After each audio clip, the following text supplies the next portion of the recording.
chaque personnalité présente ce soir. Et je dirais très simplement, mes chers administrés, mes chers amis, pour vous tous qui nous avez fait l'honneur d'assister au traditionnel vœu de la commune de Choisy-au-Bac, nous avons fait en sorte que cette soirée soit à nouveau une cérémonie conviviale et festive. Elle se traduit par ce film dont les images vont défiler devant vous. Je trouve cette formule bien plus sympathique qu'un long discours. Cette année, l'exercice est d'autant plus périlleux que nous avons perdu le soutien de notre experte en communication, Florence Fournier. Partie dans le sud-ouest avec sa petite famille, nous leur souhaitons bonne réussite. Notre jeune apprentie, Julie Jacquelin, a su s'adapter à cette mise en scène. Voilà un très bon exercice dans le cadre de sa préparation à sa licence en communication. Vous, acteurs économiques, acteurs industriels, collègues, élus locaux ou institutionnels, bénévoles, instituteurs, parents d'élèves, commerçants, artisans, serviteurs de l'État, membres des associations, membres de l'équipe paroissiale, amis, vous êtes réunis une nouvelle fois dans cette salle polyvalente pour découvrir ce qui s'est passé en 2018 et ce qui se passera en 2019. Vous tous qui participez à la vie active de notre collectivité et à l'essor de notre beau village, vous êtes par votre présence aujourd'hui un véritable réconfort pour nos administrés, nos employés et nos élus.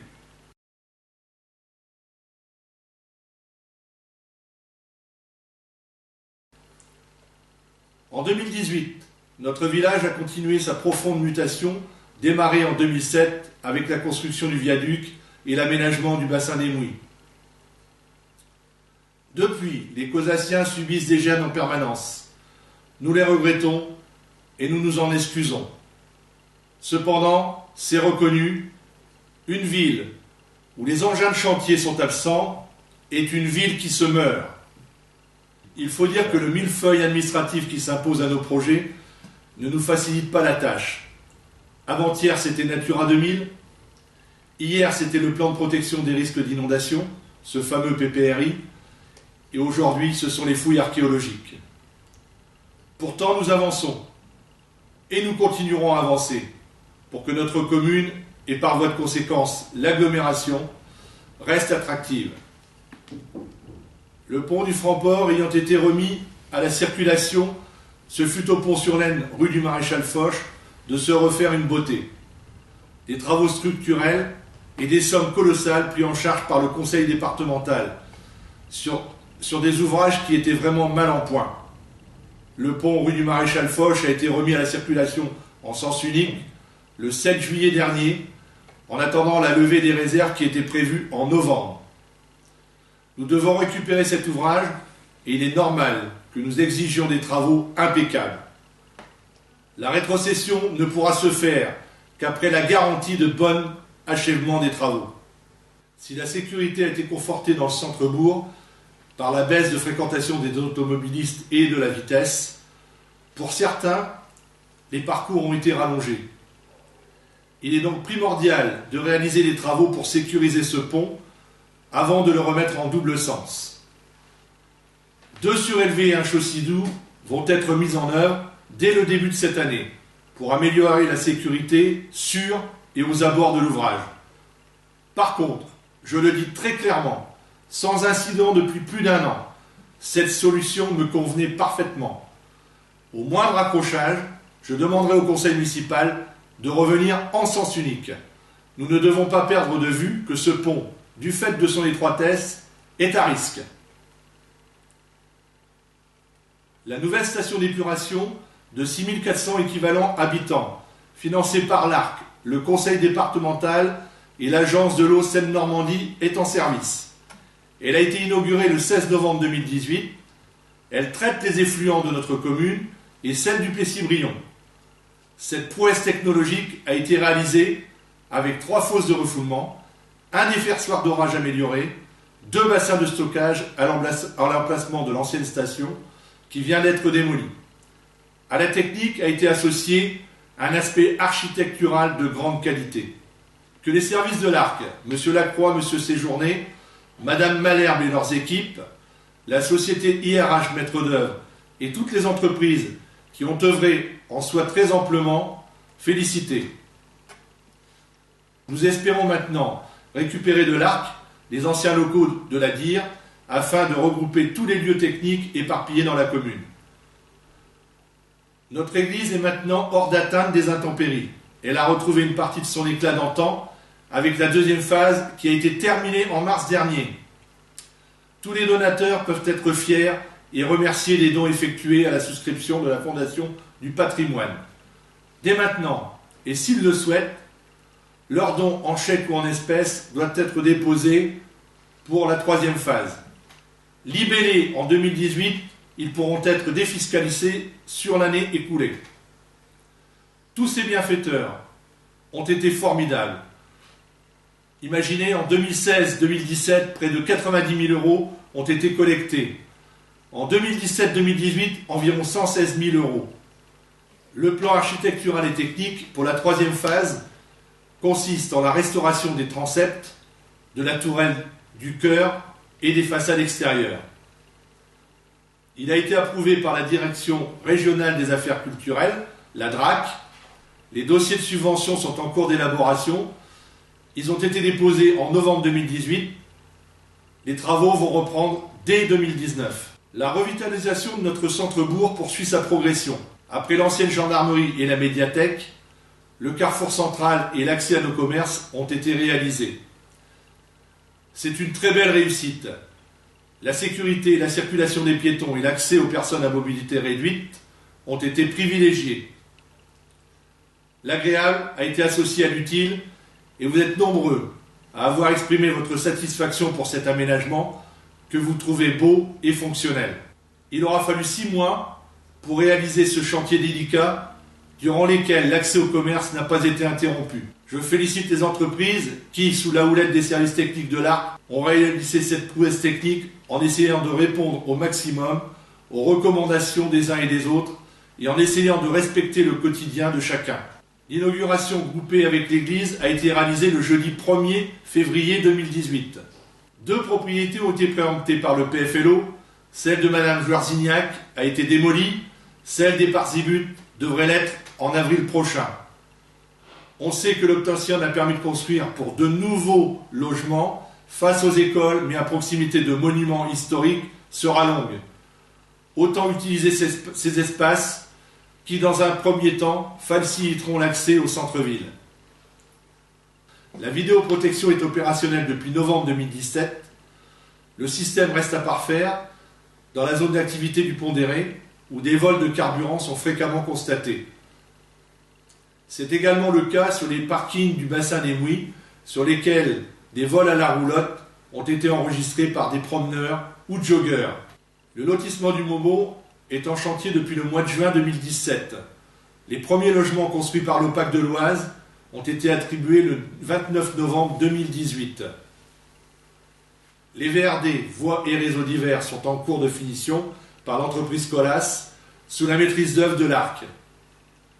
Le projet de lotissement au Marronnier, qui était au point mort à cause du plan de prévention des risques d'inondation, toujours ce fameux PPRI, a pu être repris et les voiries et les réseaux sont maintenant terminés.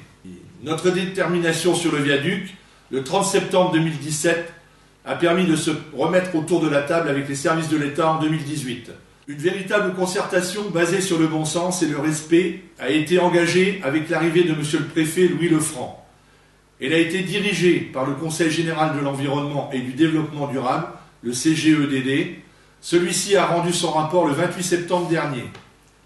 La procédure est pour le moment ajournée. Elle ne sera réactivée qu'après les élections municipales dans le 2e semestre 2020. L'Atlas des zones inondables est donc le seul document opposable au permis de construire. La seule exigence étant de respecter la hauteur des planchers à la cote de la cruche centenale. Les habitations qui devaient être réalisées dans l'ancienne ferme Parzibut ont, elles, obtenu le permis de construire. Il faut toutefois adapter les recommandations exigeantes de l'architecte des bâtiments de France à l'appel d'offres d'un habitat social. Les marchés devraient être attribués en février prochain et les travaux débuteraient en avril.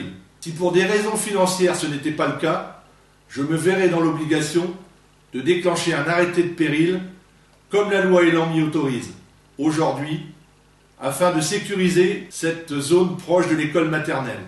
Les fouilles émanant du diagnostic archéologique initial ont été réalisées. Plus de 2000 objets et traces d'habitat des époques néolithiques et gauloises ont été découverts sur le futur bassin de la zone du Carando. Ils feront l'objet d'une conférence donnée par l'Institut national de recherche archéologique préventive, l'INRAP, qui a assuré ce travail. L'exploitation de la carrière est effective depuis le mois de novembre avec les travaux préparatoires et ceux de découverte des terres. L'aménagement de ce site en base de loisirs pour la pratique des sports nautiques et des sports nature est en réflexion. Ce site pourrait être un atout du Compiègnois pour les JO de Paris 2024 et par la suite pour le tourisme sportif. La commune de Choisy-au-Bac met tout en œuvre pour qu'une décision politique de l'Arc soit enfin prise et que cette zone vienne conforter le dispositif mis en place pour 2021 afin que le Compiègnois soit déclaré base arrière d'entraînement pour les Jeux Olympiques. Le lotissement du Maumont a trouvé de nouveaux investisseurs intéressés par l'attractivité de ce secteur. Dans ce cadre, la société Osica a déposé des esquisses de 39 logements en mixité et lancé les appels d'offres de maîtrise d'œuvre. Seul petit souci, le diagnostic archéologique demandé suite au déboisement sur la zone du futur stade de football a mis à jour des objets des mêmes époques que celles découvertes au bassin d'Aviron, avec en supplément la découverte d'un puits gallo-romain. Ce qui incite les archéologues à fouiller plus en détail. La décision sera prise lors de la réunion de la Commission nationale de l'archéologie le 6 mars prochain. En attendant, tous les travaux sur la zone susceptible d'être fouillée sont arrêtés. Le déplacement du stade, pour lequel les entreprises ont reçu des ordres de service en juin 2018, est suspendu au moins jusqu'au mois de juin 2019. C'est traumatisant pour l'USCB qui compte aujourd'hui 569 licenciés de 83 communes différentes et qui attendait cet outil avec grande impatience. Nous sommes en concertation avec la Direction régionale des affaires culturelles, la DRAC, afin de trouver les meilleurs compromis pour qu'au moins les travaux, et notamment le terrain synthétique, puissent débuter. Il en va du maintien des subventions que nous avons obtenues à hauteur de 60% du projet. De ce fait, nous encourageons la construction de logements dans les dents creuses, répertoriés avec le concours de Oise-les-Vallées. Ce ne sont pas moins de 60 logements qui vont voir le jour dans les 2 ans à venir. Pour exemple, le lotissement du Mont-Ganelon, initié par la municipalité auprès d'un promoteur privé. Enfin, je suis toujours aussi motivé pour que le canal Seine-Nord Europe voie le jour. La région a réaffirmé son souhait d'assurer la gestion intégrale de ce projet au cas où l'État se désisterait. La signature de démarrage entre le président de la République et le président de l'Union européenne est programmée avant les élections européennes de 2019. Il se passe toujours quelque chose à Choisy-au-Bac. Les manifestations culturelles, festives ou sportives en 2018 ont une nouvelle fois été très nombreuses. Elles sont le fruit d'une amitié, d'une solidarité entre nous et d'un réseau de bénévoles qui n'est pas commun dans le département. Vous êtes des gens à l'écoute des autres et vous les bénévoles, vous les membres des associations, les présidents de clubs, les éducateurs, les sponsors, vous apportez la notoriété au sein de notre petit village et permettez que des exploits remarquables soient réalisés par les uns et les autres. Je ne peux que vous féliciter et vous encourager à continuer dans cette voie qui est la vôtre, celle d'être au service des autres. Continuez également à être attentifs à l'aide aux devoirs pour les enfants de l'Acacia qui ont trouvé de la chaleur, de l'écoute et un peu d'amour qui leur manque cruellement. À vous, membres du CCAS, restez au service des plus démunis en toute modestie. J'ai toujours le vœu d'amener un peu de compagnie à ceux qui souffrent de la solitude. En quelque sorte, à garder cet esprit intergénérationnel qui nous anime. Tout ceci, évidemment, se fait dans le respect de nos finances locales, dans le but de ne pas augmenter les charges fiscales. Ce n'est pas facile, puisque l'État a réduit toutes les dotations, et de ce fait, les subventions sont minimisées sur les projets que nous initions. Cependant, il faut être objectif, nous n'avons pas trop à nous plaindre dans le Compiègnois et remercier tous les partenaires institutionnels que sont l'État, la région et le conseil départemental. La mise en place de l'impôt à la source, la suppression de la taxe d'habitation sont de nouveaux casse-têtes pour les communes en 2019. Nous devons malgré tout continuer à investir. L'investissement, c'est amener de la croissance pour notre pays et c'est surtout créer de l'emploi. N'est-ce pas là l'essentiel ? Participer à la dignité de chaque être humain. La mise en place d'une table ronde avec les personnalités présentes nous éclairera sur l'actualité qui gravite autour de notre commune.